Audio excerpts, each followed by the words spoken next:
새벽 4시 폐지 줍는 제 발걸음을 멈추게 한 건 쓰레기통에서 들린 아기 울음소리였습니다. 검은 봉투를 찢자 분홍 담요에 쌓인 아기가 나왔습니다. 얼굴은 새하얗게 질려 있었고 그때 제 눈에 순금 발찌가 들어왔죠. 가로등 불빛 아래서 자세히 보니 발찌엔 낯익은 특이한 문양이 새겨져 있었습니다. 어디서 본 것 같은데 그 순간 제 심장이 미친 듯이 뛰기 시작했어요. 그리고 일주일 뒤 뉴스를 보던 저는 그 자리에 주저앉고 말았습니다. 혜성그룹 회장의 손자 실종 단서는 금발찌. 화면에 뜬 발찌 사진은 제가 본 그것과 똑같았습니다. 그제야 깨달았죠. 제가 구한 그 아기가 대한민국을 뒤흔든 재벌 3세였다는 걸. 이야기가 궁금하시다면 구독과 좋아요 눌러주세요. 댓글로 지금 어디서 시청하고 계신지 소통해 주신다면 앞으로 더 좋은 영상 제작에 큰 힘이 됩니다. 새벽 4시 강남의 뒷골목은 깊은 어둠과 습한 냉기로 가득했습니다.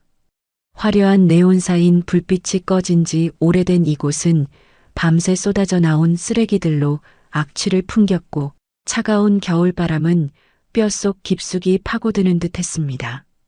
이현우는 녹이 슬어 삐걱거리는 리어카를 끌고 이 골목을 따라 느린 걸음을 옮겼습니다. 그의 나이는 30세였지만 고단한 삶의 무게는 그를 훌쩍 늙어 보이게 만들었습니다.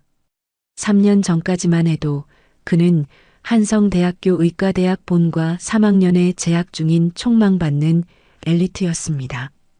하얀 가운을 입고 병원 복도를 걷던 자신의 모습은 이제 꿈처럼 아득한 과거의 잔상일 뿐이었습니다. 민수야, 넌 최고의 의사가 될 거야. 아버지는 너를 자랑스러워한단다. 아버지가 살아생전 늘 말씀하시던 그 목소리가 귓가에 맴돌았습니다. 하지만 그 자랑스러웠던 꿈은 한순간에 산산조각 났습니다. 아버지의 회사가 예고 없이 부도 처리되었고 그 충격으로 아버지는 심장마비로 세상을 떠났습니다. 등록금은커녕 당장의 생계조차 막막해지자 현우는 결국 의사의 길을 포기해야 했습니다.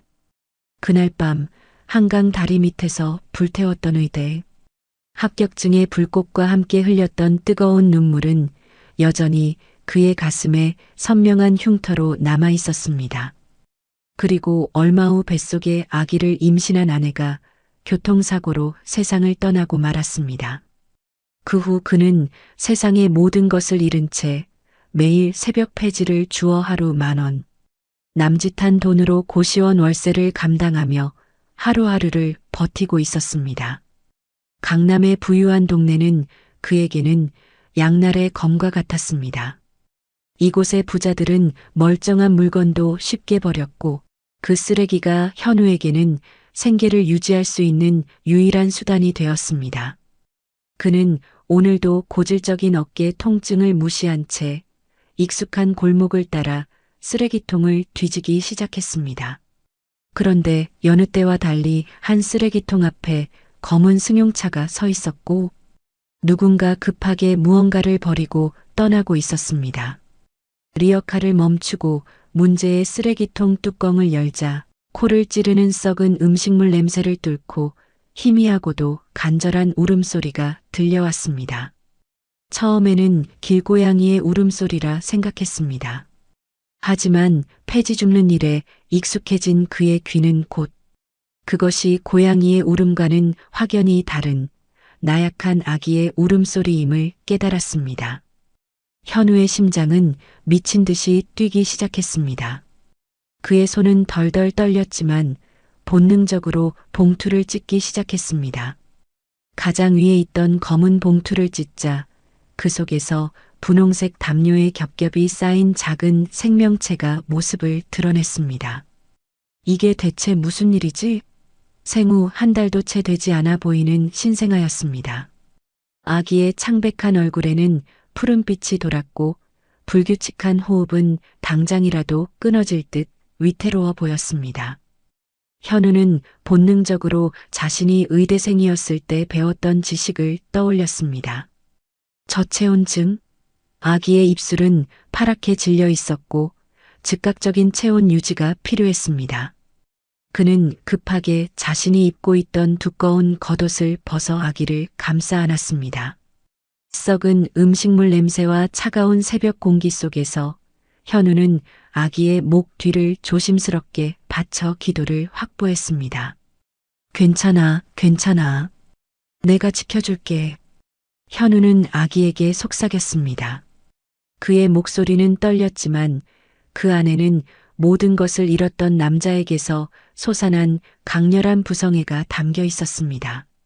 아기를 품에 안고 체온을 나누어 주던 그때 아기의 작은 발목에서 무언가 반짝이는 것이 현우의 눈에 들어왔습니다. 어둠 속에서도 빛을 잃지 않는 그것은 순금으로 만든 발찌였습니다. 현우는 가로등 불빛 아래에서 발찌를 자세히 들여다보았습니다. 일반적인 아기 발찌가 아니었습니다. 섬세하고 정교한 문양이 새겨져 있었고 발찌 안쪽에는 알아보기 힘든 작은 글자들이 빼곡히 적혀 있었습니다. 이런 귀한 발찌를 설마 버린 사람이 이 발찌의 존재를 몰랐던 건가? 현우의 심장이 다시 한번 크게 쿵쾅거렸습니다. 이 발찌가 의미하는 바는 명백했습니다. 이 아기는 단순히 살기가 어려워서 버려진 것이 아니었습니다. 누군가 의도적으로 버리면서도 이불에 쌓여 있어 이 결정적인 단서가 되는 발찌의 존재를 미처 파악하지 못했거나 급박한 상황 속에서 실수로 남겨둔 것이 분명했습니다. 이 아기는 그저 버려진 존재가 아니라 거대한 비밀을 품고 있는 생명체였습니다. 현우의 의학 지식이 아기의 상태를 빠르게 판단했습니다. 다행히 생명에는 지장이 없었지만 당장이라도 따뜻하고 안전한 곳으로 옮겨야 했습니다. 그는 아기를 품에 꼭 안고 체온을 나누어 주며 생각했습니다. 누가 이런 짓을 한 거지? 이렇게 귀한 발찌를 한 아기를. 아기의 숨소리가 점차 안정되기 시작하자 현우의 품속에서 아기는 울음을 그치고 평화롭게 잠이 들었습니다. 그 순간 현우는 이상한 감정을 느꼈습니다. 이것은 단순한 우연이 아니었습니다. 마치 하늘이 자신에게 모든 것을 포기하고 절망 속에 살아가던 자신에게 두 번째 기회를 준 것 같은 운명적인 느낌이었습니다. 아기를 안고 서 있는데 3년 전 교통사고로 잃었던 아내 서윤의 얼굴이 떠올랐습니다.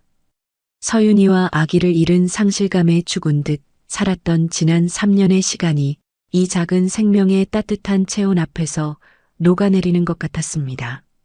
여보, 우리 아기 태어나면 정말 예쁘겠지. 만삭의 배를 쓰다듬으며 행복해하던 아내 서윤의 미소가 눈앞에 어른거렸습니다. 뱃속의 아이를 꼭 만나고 싶다던 아내의 마지막 말이 현우의 가슴을 후벼 팠습니다. 그날 이후 삶의 의미를 잃고 살았던 현우에게 이 버려진 아기는 마치 하늘이 아내를 통해 보내준 선물처럼 느껴졌습니다. 현우는 밤하늘을 올려다보며 속삭였습니다. 서윤아, 이 아이를 내가 지켜도 될까? 차가운 겨울바람이 불어와 그의 머리카락을 쓰다듬었습니다. 그것은 마치 아내가 그에게 괜찮다고 대답해주는 것 같았습니다. 현우는 결심했습니다.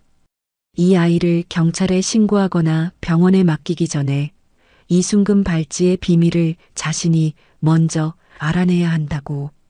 아기를 버린 사람이 누구인지, 그리고 이 아이에게 어떤 복잡한 사연이 얽혀 있는지 알기 전까지는 이 아이를 세상의 차가운 시스템 속에 홀로 둘 수 없었습니다. 그는 아기를 품에 꼭 안고 자신의 작은 월세방이 있는 고시원 쪽으로 발걸음을 옮겼습니다.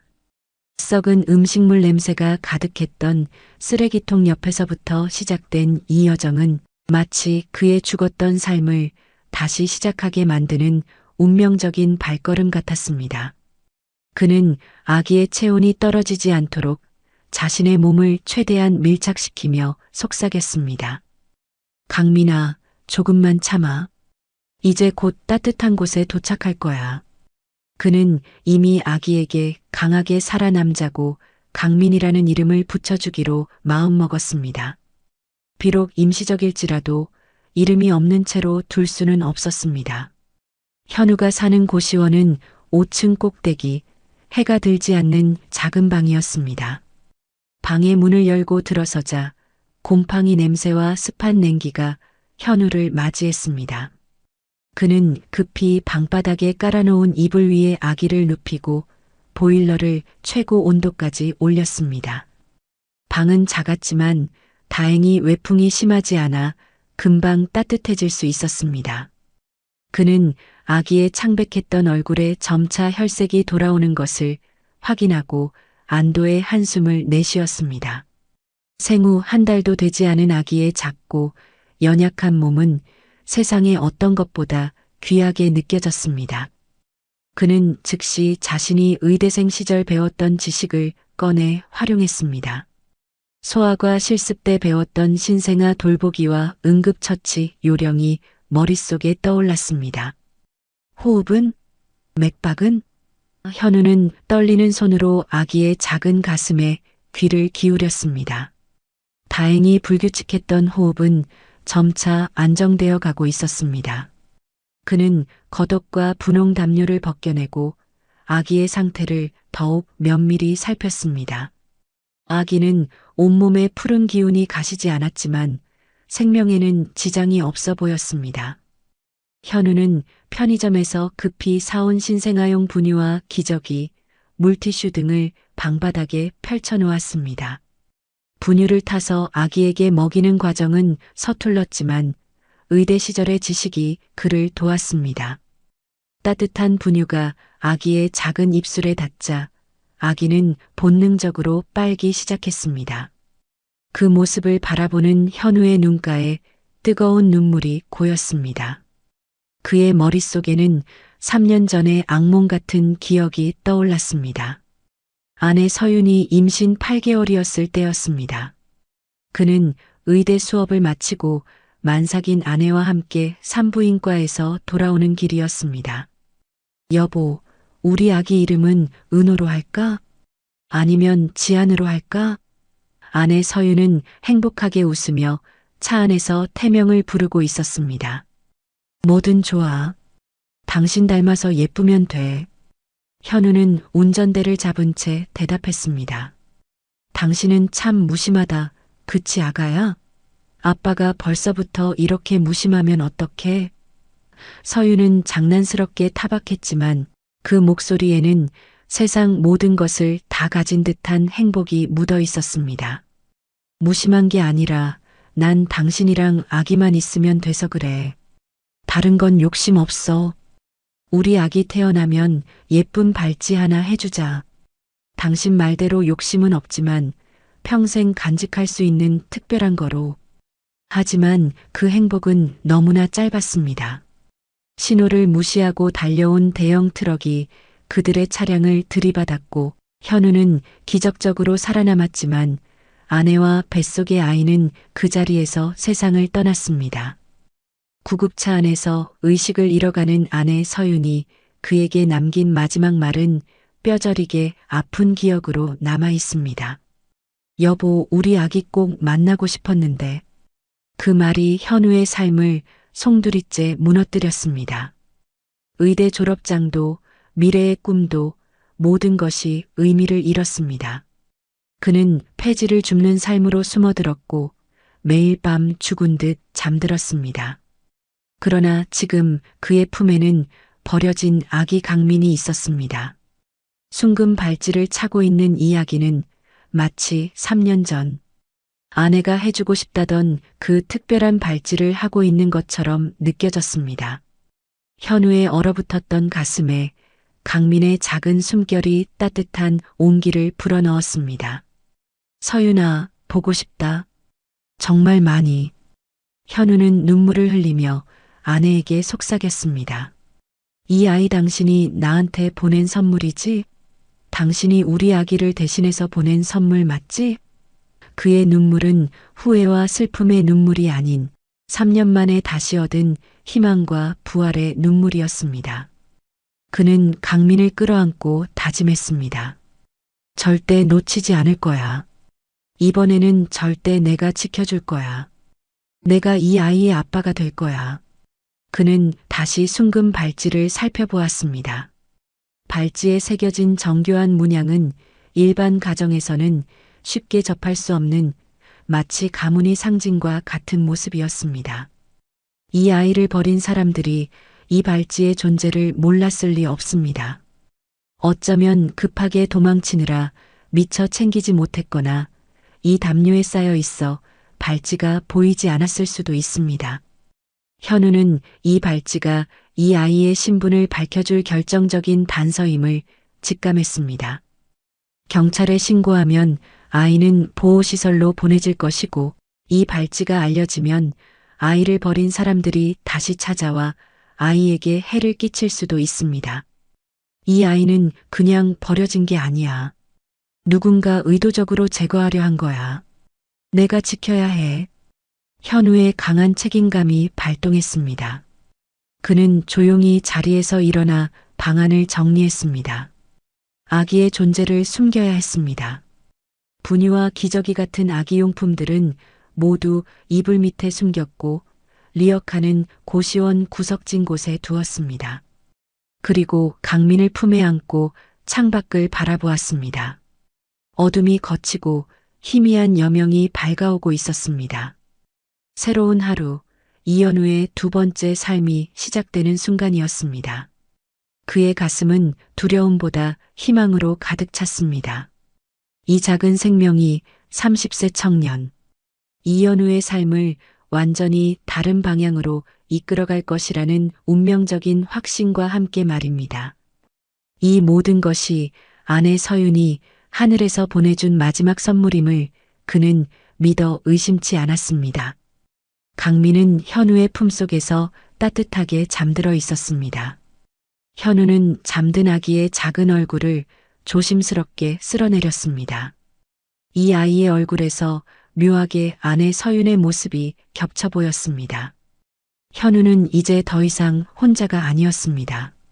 절망과 고독 속에 갇혀 있던 그는 강민이라는 작은 생명을 통해 다시 세상 밖으로 나올 이유를 찾았습니다. 그는 이 아이의 안전을 지키는 것을 자신의 가장 중요한 사명으로 받아들였습니다. 그는 이 아이를 세상의 어둠으로부터 보호하고 진정한 가족이 되어주기로 굳게 다짐했습니다. 그 다짐은 그의 심장에 새로운 활력을 불어넣는 생명수와 같았습니다.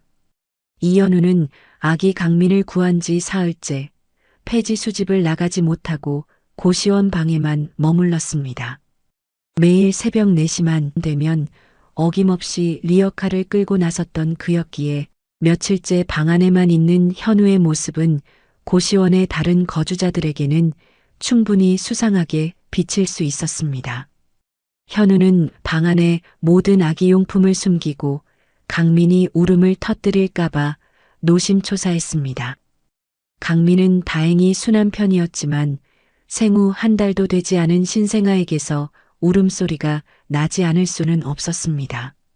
특히 밤중에 기저귀를 갈거나 수유를 할 때면 현우는 온몸에 신경을 곤두세웠습니다. 강민아, 조금만 작게 울어줘. 아빠가 금방 따뜻한 분유 줄게. 현우는 아기에게 속삭였습니다. 이제 그는 아기에게 아빠라는 호칭을 사용하는 것이 전혀 어색하지 않았습니다. 오히려 그 단어는 그의 마음에 굳은 살처럼 박혀있던 슬픔을 녹여주는 따뜻한 위안이었습니다.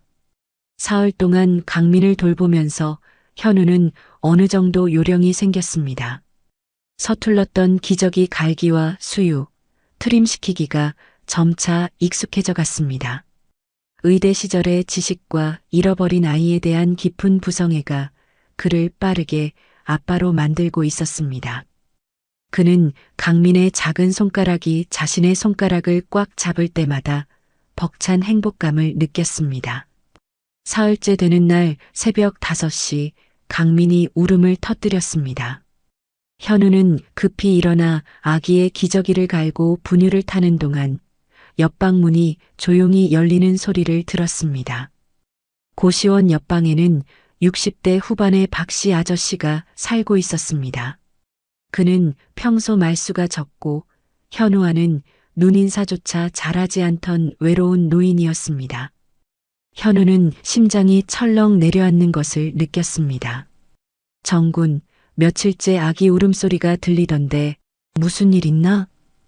박씨 아저씨가 굳은 얼굴로 현우에게 물었습니다. 그의 눈빛에는 단순한 호기심이 아닌 의심과 경계가 섞여 있었습니다. 현우는 최대한 침착하게 대답하려 했지만 그의 목소리는 미세하게 떨렸습니다. 아, 네. 친척 아이를 며칠 봐주고 있어요. 부모님이 갑자기 출장을 가셔서요. 곧 데려갈 겁니다. 현우는 급하게 둘러댔지만 그의 서툰 거짓말은 박씨 아저씨의 날카로운 시선을 피하지 못했습니다. 친척 아이라 그래. 힘들겠네. 혼자 아기 보는 게 쉬운 일 아니지. 박씨 아저씨는 의미심장한 말을 남기고는 자신의 방으로 돌아갔습니다. 하지만 그는 문을 완전히 닫지 않고 살짝 열어두었습니다. 현우는 마치 감시당하는 듯한 불쾌한 느낌을 지울 수 없었습니다. 더 이상 여기 있으면 안 되겠다. 사람들이 수상하게 여기기 시작했어. 현우는 폐지 수집을 나가지 않자마자 이런 의심을 받는 상황에 불안감을 느꼈습니다. 오늘은 반드시 나가야 했지만 강민을 혼자 두고 나갈 수는 없었습니다. 결국 그는 강민을 포대기에 싸서 품에 안고 두꺼운 겨울 외투 안에 숨기기로 결정했습니다. 오전 10시쯤 현우가 강민에게 분유를 먹이고 있는데 밖에서 낯선 발자국 소리가 들려왔습니다. 한 명이 아니었습니다.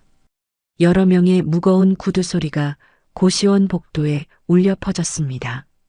고시원이라는 좁고 낡은 공간과는 전혀 어울리지 않는 조직적인 움직임을 가진 사람들의 발소리였습니다. 현우의 심장이 쿵쾅거렸습니다. 똑똑. 누군가 그의 방문을 강하게 두드렸습니다. 현우는 급히 강민을 서랍장 뒤 구석에 숨기고 이불로 아기용품들을 덮은 뒤 문을 살짝 열었습니다. 문 앞에는 검은색 양복을 입은 남자 3명이 서 있었습니다. 그들은 덩치가 크고 인상이 험악했습니다. 경찰이라고 하기에는 위압적이었고 신분증도 보여주지 않았습니다. 현우는 떨리는 목소리를 애써 감추며 물었습니다. 누구세요? 무슨 일로 오셨죠? 가운데 서 있던 남자가 차갑게 현우를 내려다보았습니다. 이 근처에서 아기 울음소리가 난다는 신고를 받았습니다. 혹시 아기를 보신 적 있습니까? 현우는 온몸에 식은땀이 흐르는 것을 느꼈습니다. 그는 최대한 침착하게 거짓말을 했습니다. 아기요? 전 모르겠는데요. 전 매일 새벽 일 나가서 방 안에 계속 없었습니다. 남자들은 현우의 어깨 너머로 방 안을 살펴보려 했습니다. 다행히 강민은 조용했고 아기용품들은 잘 숨겨져 있었습니다. 남자는 현우의 얼굴을 빤히 쳐다보며 물었습니다. 왜 그렇게 땀을 흘리십니까? 혹시 뭔가 숨기는 게 있으신가요? 아, 아닙니다. 그냥 감기 기운이 있어서 열이 좀 나요. 현우의 변명은 서툴렀고 남자들의 의심만 키울 뿐이었습니다. 남자들은 현우를 매서운 눈빛으로 훑어보더니 검은색 명함 한 장을 건네며 말했습니다. 혹시라도 아기를 보시면 즉시 연락 주십시오. 불길한 예감과 함께 남자들이 떠나자 현우는 다리에 힘이 풀려 문 앞에서 주저앉고 말았습니다. 무슨 일이 있어도 지킨다. 무슨 일이 있어도. 그는 속으로 수십 번 다짐하며 강민에게 달려갔습니다. 강민은 다행히 잠들어 있었습니다.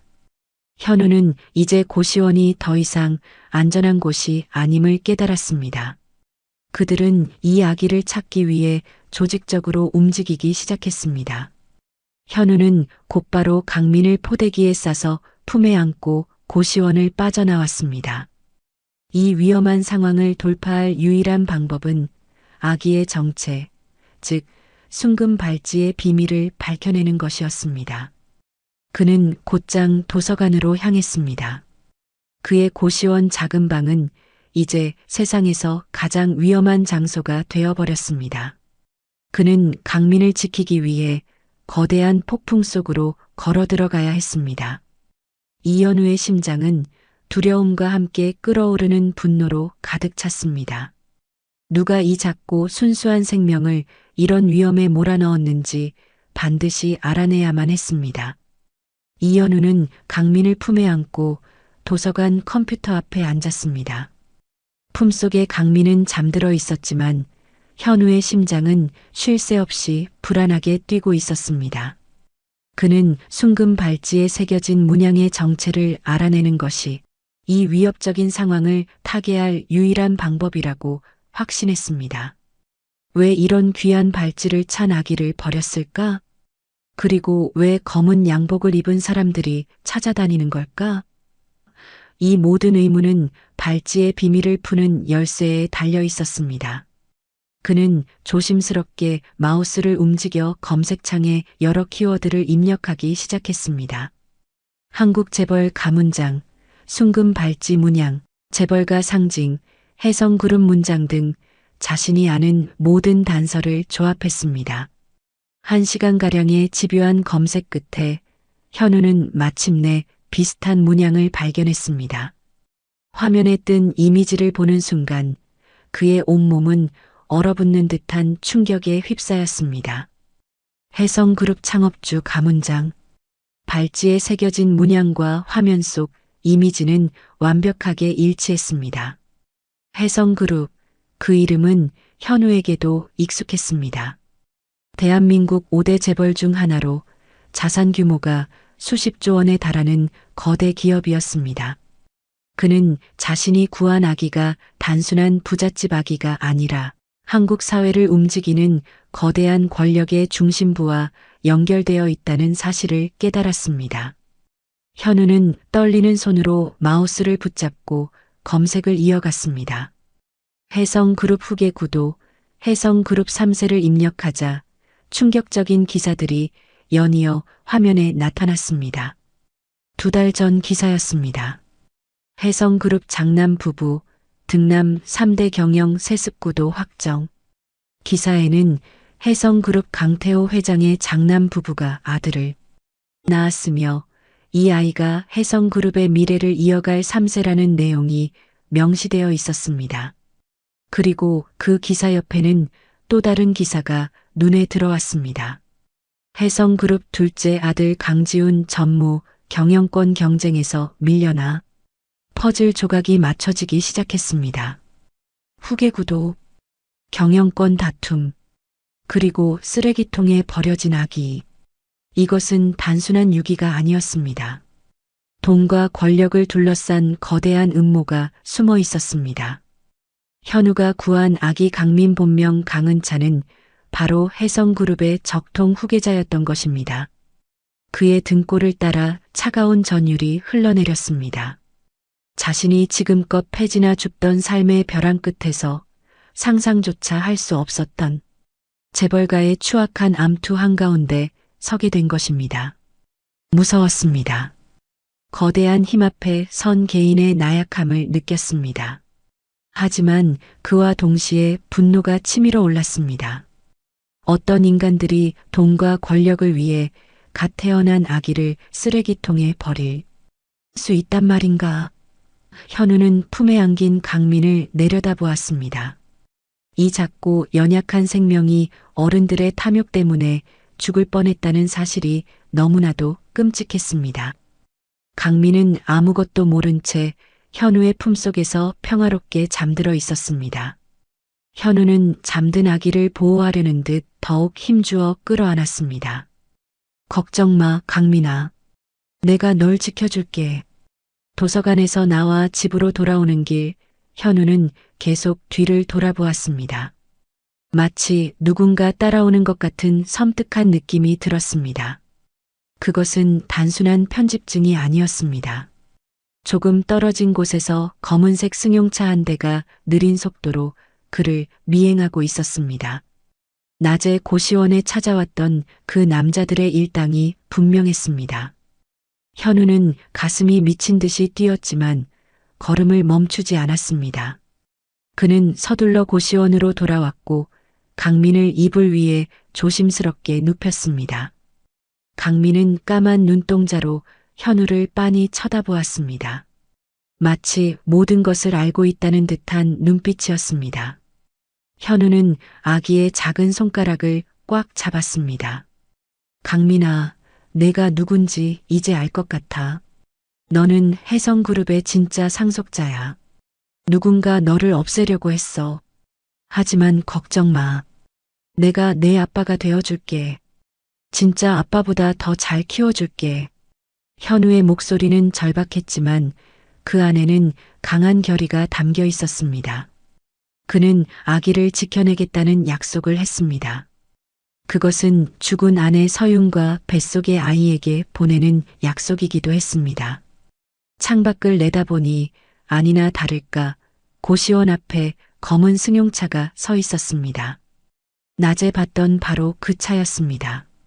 누군가 24시간 자신을 감시하고 있다는 뜻이었습니다. 현우는 재빨리 커튼을 쳤습니다. 심장이 폭발할 것 같았습니다. 도망쳐야 하나? 아니면 버텨야 하나?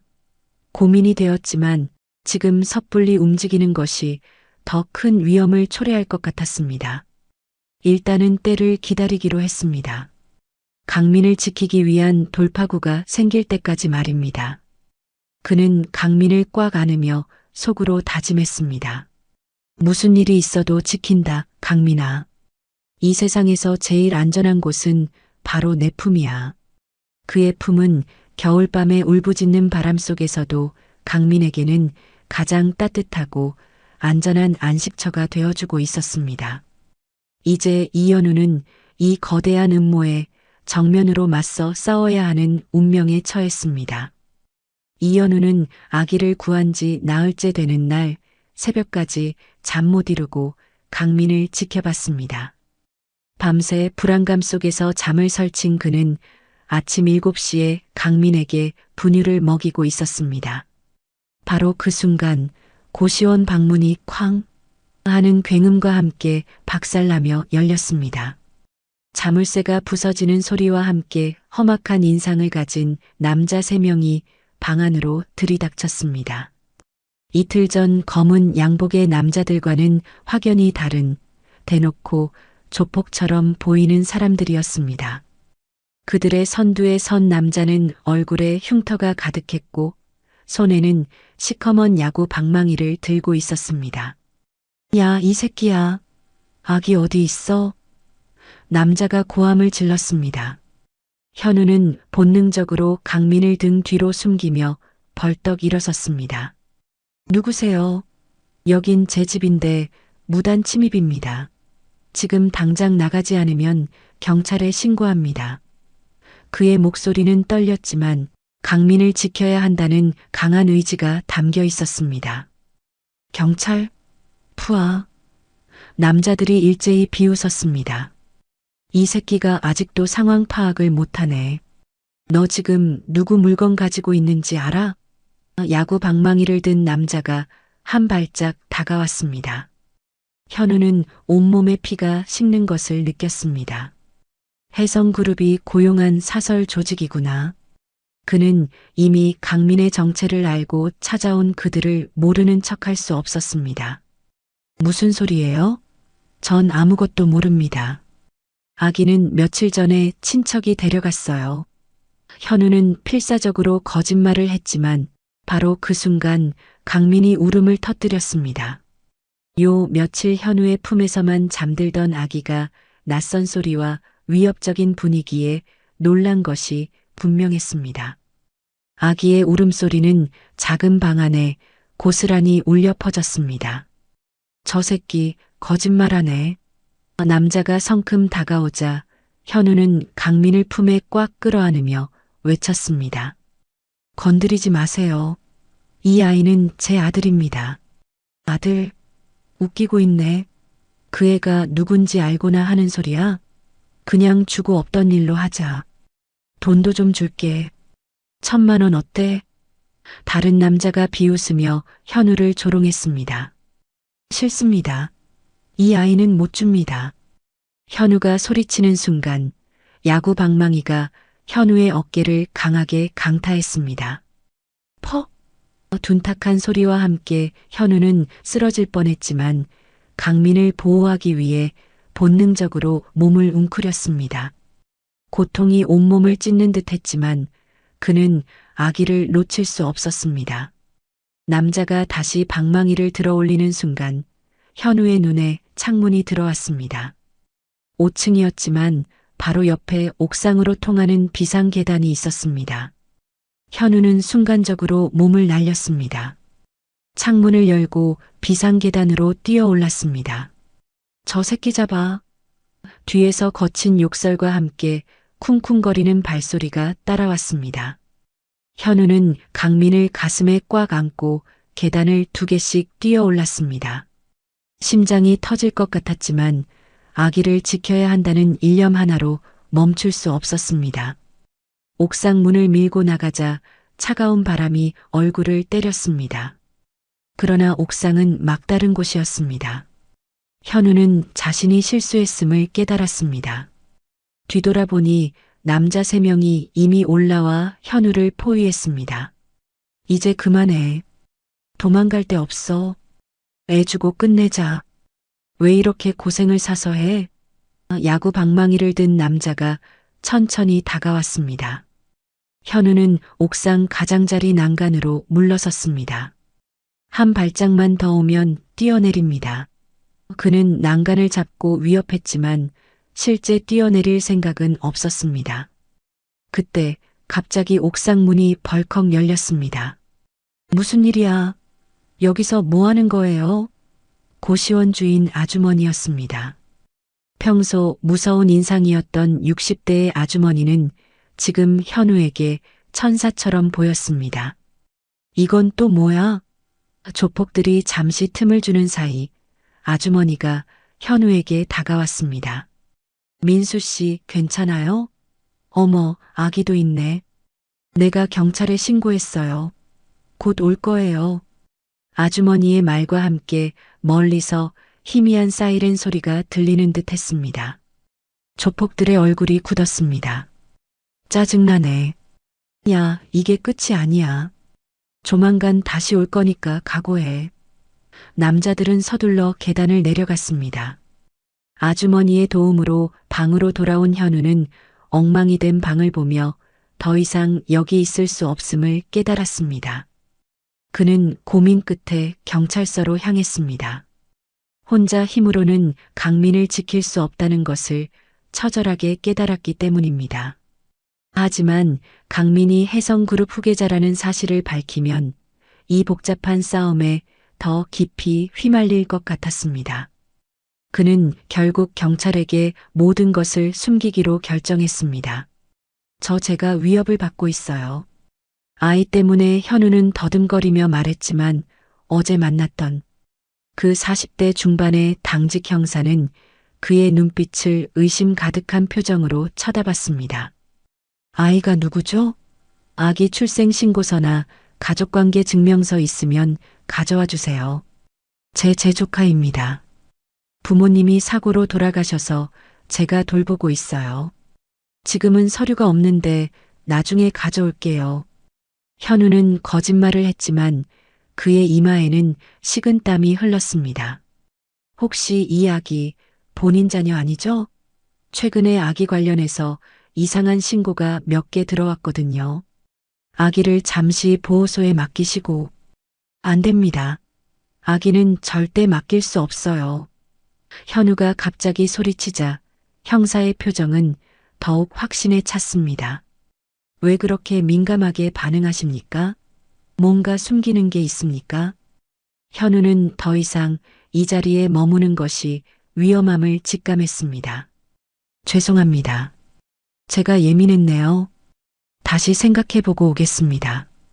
현우는 서둘러 강민을 안고 경찰서를 나왔습니다. 뒤에서 형사가 누군가와 통화하는 소리가 들렸습니다.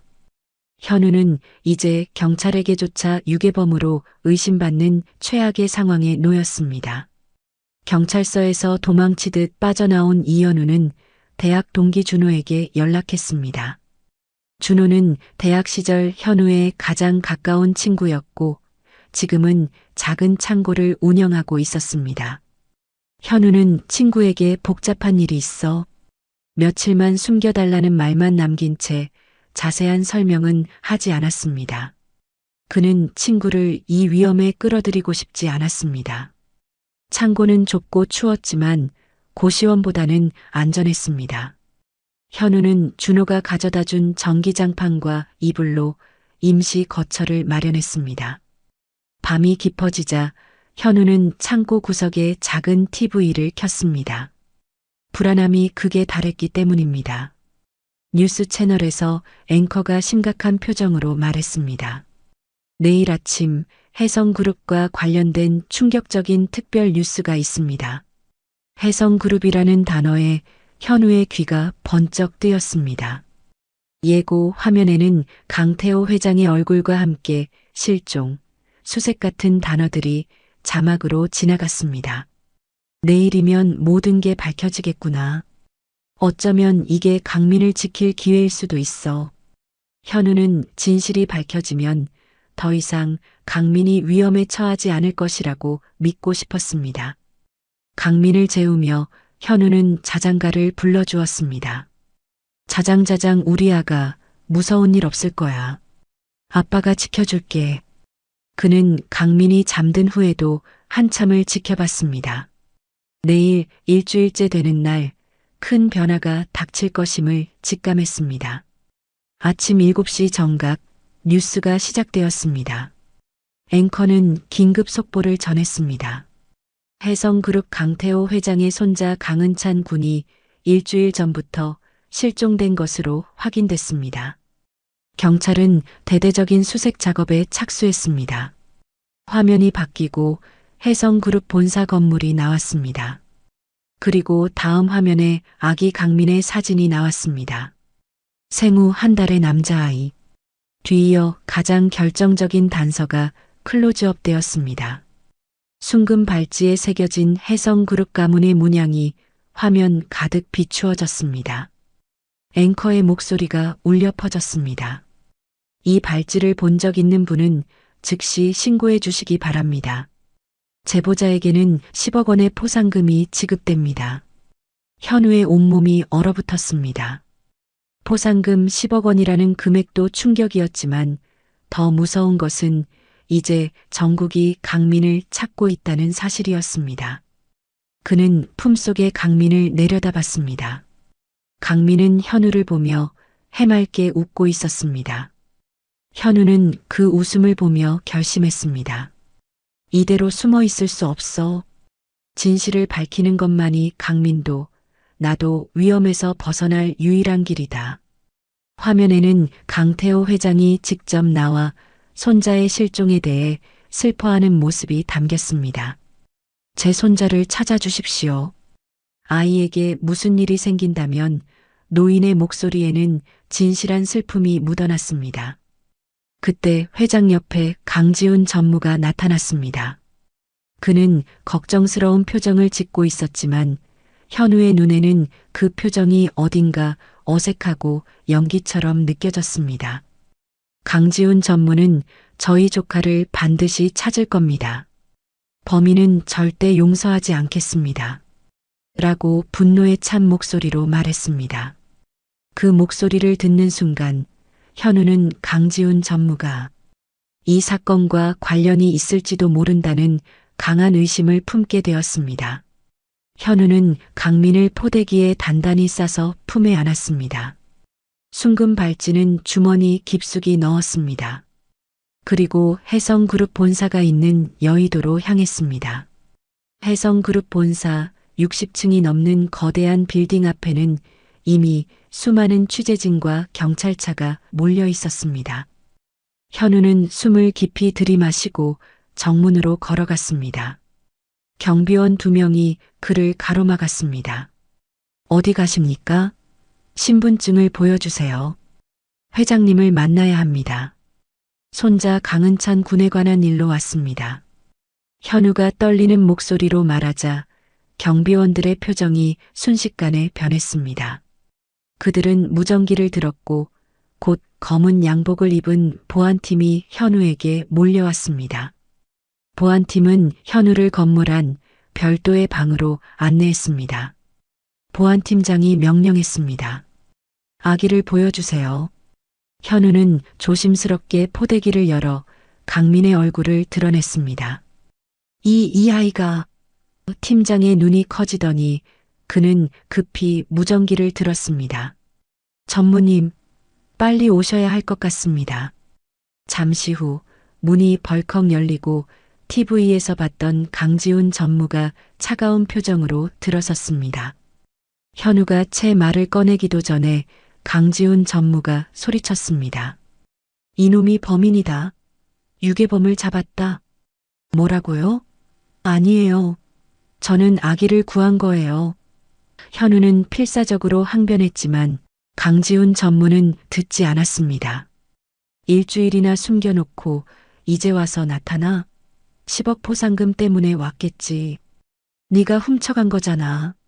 강지훈 전무가 현우의 멱살을 잡았습니다. 우리 조카에게 무슨 짓을 한 거야? 그때 경찰이 도착했습니다. 현우는 체포되었습니다. 수갑이 그의 손목을 차갑게 조였습니다. 강민이 갑자기 울음을 터뜨렸습니다. 현우는 강민에게 절규하듯 외쳤습니다. 안 돼. 당신이 버린 거잖아. 그 순간 강지훈 전무의 얼굴이 잠시 굳었지만 곧 다시 분노로 변했습니다. 미친놈이. 당장 끌고 가. 현우는 유괴범으로 낙인 찍힌 채 경찰차에 태워졌습니다. 뒤돌아보니 강민이 계속 울고 있었습니다. 그 울음소리는 현우의 심장을 찢는 듯 했습니다. 그는 지금 강은찬 군의 생명의 은인이 아니라 대한민국을 떠들썩하게 만든 재벌 손자 유괴범이 되어 연행되고 있었습니다. 경찰서 취조실은 차갑고 삭막했습니다. 현우는 어제 만났던 당직 형사와 또 다른 형사 맞은편에 앉아 있었습니다. 이현우 씨, 이제 솔직하게 말해요. 왜 아기를 데리고 있었죠? 나이 든 형사가 물었습니다. 현우는 자신이 쓰레기통에서 아기를 발견했던 순간부터 의대 시절의 지식을 이용해 응급 처치를 했던 일, 그리고 아내 서윤과 뱃속의 아이를 잃었던 과거까지 차근차근 설명했습니다. 쓰레기통에서 순금 발찌를 한 아기를 발견했을 때 저는 하늘이 제게 2번째 기회를 준 거라고 생각했습니다. 3년 전 아내와 아기를 잃은 후 저는 죽은 사람처럼 살았습니다. 그 아기를 지키는 것이 제 삶의 이유가 될 것 같았습니다. 그의 진심 어린 고백에 형사들의 표정은 미묘하게 변했습니다. 그들은 현우가 단순한 유괴범이 아닐 수도 있다는 생각을 품기 시작했습니다. 바로 그때 취조실 문이 열리고 정장을 입은 남자가 들어섰습니다. 저는 혜성그룹 법무팀장입니다. 강태호 회장님께서 직접 조사하고 싶어 하십니다. 법무팀장의 목소리는 단호했습니다. 형사들은 당황했지만 혜성그룹 회장의 권한을 무시할 수는 없었습니다. 잠시 후 현우는 수갑이 풀린 채 혜성그룹 본사 지하 3층에 위치한 보안관제실로 옮겨졌습니다. 그곳은 수십 개의 모니터로 둘러싸여 있었습니다. 강태호 회장이 직접 와서 영상을 지켜보고 있었고 강지훈 전무는 불안한 표정으로 구석에 서 있었습니다. 회장은 단호하게 명령했습니다. 모든 CCTV를 확인해. 일주일 전부터 모든 기록을. 단 하나의 의혹도 없어야 한다. 강지훈 전무가 떨리는 목소리로 반발했습니다. 아버지, CCTV까지 볼 필요 있나요? 범인은 확실한데. 회장은 차갑게 그를 나무랐습니다. 지훈아, 왜 그렇게 성급하니? 진실은 반드시 밝혀진다. 회장의 말에 현우는 희망을 보았습니다.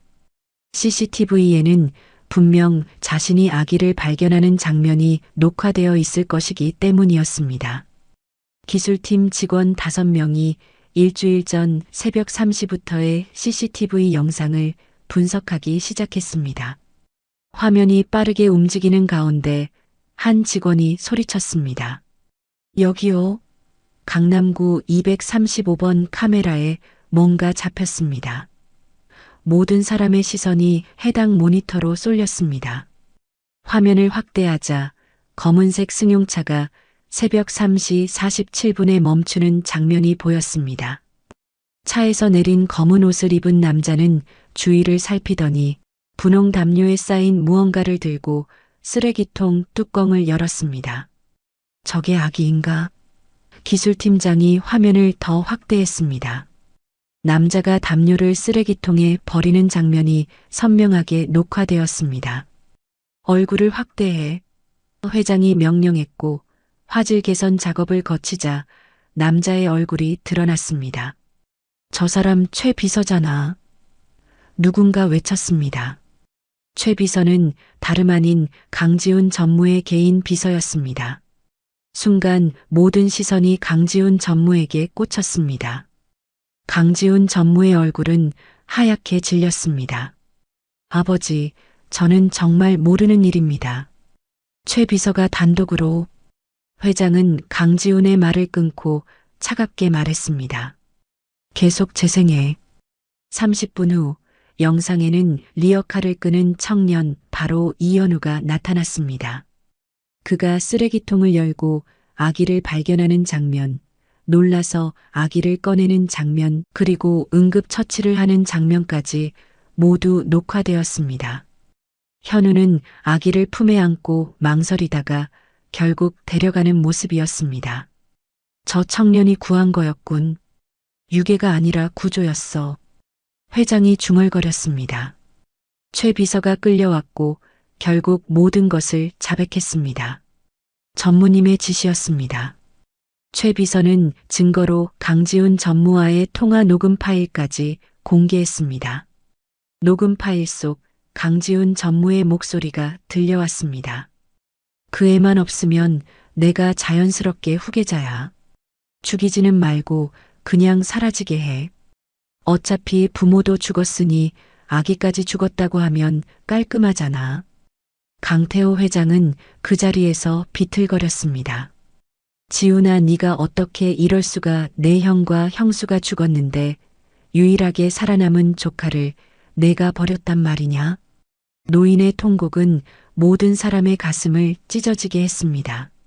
장례식장에서 오열하던 강지훈의 슬픔이 모두 가식이었다는 사실에 회장은 분노와 배신감으로 절규했습니다. 형이 죽은 지 하루도 안 돼서 조카를 쓰레기통에 버려? 내가 인간이냐? 결국 강지훈 전무는 유기치사 미수, 아동학대 등의 혐의로 징역 17년을 선고받으며 모든 것을 잃었습니다. 현우는 유괴범이라는 오명에서 벗어났고 이제 강민의 생명의 은인으로 그 자리에 서게 되었습니다.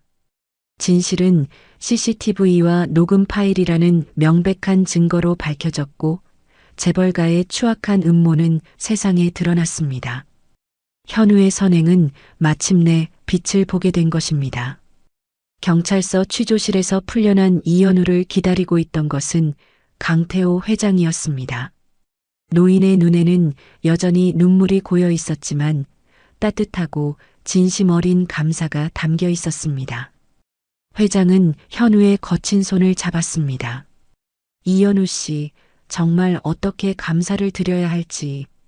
당신은 나의 손자 은찬이의 생명의 은인이자 우리 가문을 구한 사람입니다. 현우는 솔직하게 자신의 사연을 털어놓았습니다. 저에게도 그 아이는 소중했습니다. 3년 전 아내와 뱃속의 아기를 잃었습니다. 강민아, 제가 지은 이름인데 그 아이는 제게도 하늘이 준 선물이었습니다. 강태호 회장은 현우의 사연에 깊이 공감했습니다. 강민이라고 이름을 지었군요. 우리 손자 이름은 은찬이지만 은인께서 지어준 그 소중한 이름도 함께 쓰겠습니다. 현우는 눈물이 났습니다. 이 아이와의 인연이 완전히 끊어지지 않을 것이라는 안도감이었습니다. 회장은 결심한 듯 현우에게 말했습니다. 외람되지만 제가 도와드려도 되겠습니까? 이현우 씨는 의대로 다시 돌아가세요. 복학에 필요한 모든 것을 내가 지원하겠습니다. 그리고 졸업하면 우리 혜성종합병원에서 일해주세요. 당신처럼 생명을 귀하게 여기는 의사가 우리 병원에 필요합니다. 현우는 믿을 수 없었습니다. 포기했던 꿈이 기적처럼 눈앞에 되살아난 것입니다. 회장님, 정말인가요? 회장은 그를 따뜻하게 안아주었습니다. 우리 손자의 생명의 은인에게 이 정도는 당연합니다. 아니, 이것보다 더 많은 것을 받을 자격이 있어요. 현우는 임시보호소에서 강은찬을 만났습니다. 강민아. 현우가 부르자 아기는 고개를 돌려 현우의 목소리를 알아듣는 듯 옹알이를 했습니다. 일주일 동안 정이 들었던 아기였습니다. 현우가 아기를 안는 순간 눈물이 터져 나왔습니다. 강민아, 아니 은찬아. 이제 진짜 가족 품으로 가는구나. 행복해야 해. 며칠 후 현우는 회장으로부터 서울 강남의 고급 아파트를 제공받았습니다. 그리고 한성대 의대 복학 추천서를 받았습니다. 학비는 재단 장학금으로 전액 지원되고 공부에 지장 없는 선에서 경영 수업을 받게 되었습니다. 현우는 거실에 책상을 놓고 다시 의학 서적을 펼쳤습니다. 31세의 나이로 다시 공부를 시작하는 현우의 얼굴에는 희망이 가득했습니다. 시간이 흘러 강은찬의 첫 돌잔치가 호텔에서 열렸습니다. 현우도 초대받았습니다. 돌잡이 시간이 되었습니다. 은찬이는 청진기를 짚더니 그것을 들고 현우에게 걸어왔습니다. 은찬이가 아저씨한테 왔네. 현우가 은찬이를 안아 올리자 회장은 따뜻하게 웃었습니다. 우리 은찬이 생명의 은인이자 일주일 동안 진짜 아빠였으니까. 현우 씨도 가족 사진 함께 찍읍시다. 현우는 회장과 은찬이 뒤에 서서 진정한 가족이 되는 순간을 맞이했습니다. 2년 후 현우는 마침내 의사 가운을 입고 졸업했습니다. 졸업식 날 이제 3살이 된 은찬이가 객석에서 아빠 하고 외쳤습니다. 현우는 혜성종합병원 소아청소년과 전공의로 첫 출근했습니다. 33세의 나이에 시작한 새로운 의사의 길이었습니다. 그로부터 5년 후 현우는 38세의 최연소 혜성종합병원 소아청소년과 과장이 되었습니다. 회장님의 든든한 후원과 자신의 뛰어난 실력으로 이룬 결과였습니다. 어느 날 회장님은 현우에게 은찬이의 법적 보호자와 혜성의료 재단 이사장 자리를 맡기고 싶다는 뜻을 전했습니다. 자네는 이미 자격을 증명했어. 생명을 구하는 마음. 그것이 진정한 리더십이야. 현우는 무거운 책임감과 영광을 함께 느꼈습니다. 그날 밤 현우는 은찬이에게 편지를 썼습니다. 사랑하는 은찬에게. 너를 처음 만난 건 쓰레기통에서였어. 나는 그때 모든 것을 잃은 사람이었지만 너를 만나고 다시 살아야 할 이유를 찾았어. 일주일 동안 너는 내 전부였어. 은찬아, 넌 하늘이 준 선물이야. 너로 인해 나는 다시 의사가 되었고 진정한 가족을 얻었어. 사랑한다, 내 아들아. 지금도 현우는 가끔 그날 새벽을 떠올립니다. 쓰레기통에서 울던 작은 생명체를 발견했던 순간, 그 순금 발찌, 그 순간의 선택이 그의 인생을 완전히 바꿔놓았습니다. 그날 우리는 서로를 구했다는 것이죠. 현우는 은찬이의 손을 잡고 행복하게 웃었습니다. 잃었던 모든 것을 다른 형태로 돌려받은 기적이었습니다. 오늘 이야기를 끝까지 들어주셔서 감사합니다. 영상 보시고 느끼신 감정, 댓글로 함께 나눠주세요. 여러분의 한마디가 누군가에겐 큰 위로가 될 수 있습니다. 영상이 마음에 드셨다면 구독과 좋아요로 응원 부탁드립니다.